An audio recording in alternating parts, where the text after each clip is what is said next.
Anxiety, noun. A nervous disorder characterized by a state of excessive uneasiness and apprehension. Mouths clamped shut, body shut down, and a long list of unasked, unanswered questions. Depression, noun.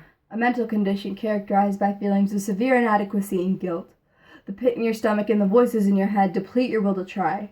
According to the Department of Education, 50% of students with mental illnesses drop out of high school. Anxiety and depression often join forces, interfering with thought process and further impairing academic performance. The school has not adequately addressed and trained teachers to recognize students that need legitimate help.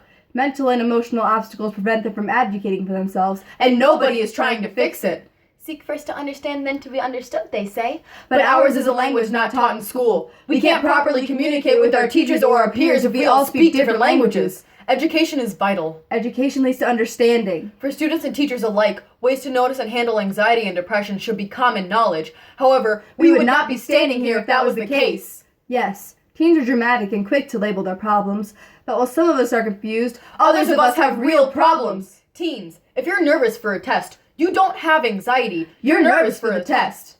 Teens, if your goldfish died, you're not depressed. You're sad because your goldfish died. Sadly, most teens don't know the difference. But if we were taught these things in mandatory 7th grade health, teens without problems wouldn't jump to conclusions, and teens with problems would know to get help.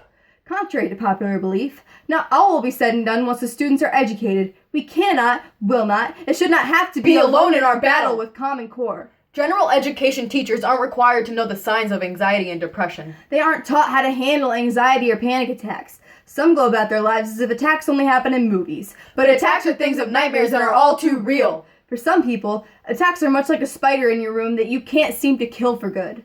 People with these problems are in an abusive relationship with their mind. This is what we go through, yet kids having attacks are still dismissed and told to stop overreacting by the adults that should be helping us. Some may argue that this is not a learning disability and does not deserve attention. But if this cripples us in the classroom, don't you think something should be done? This is a plea, a request for all schools alike. Open your eyes to what's outside of the curriculum. Many students are suffering and teachers refuse to accept it. This is our cry for help.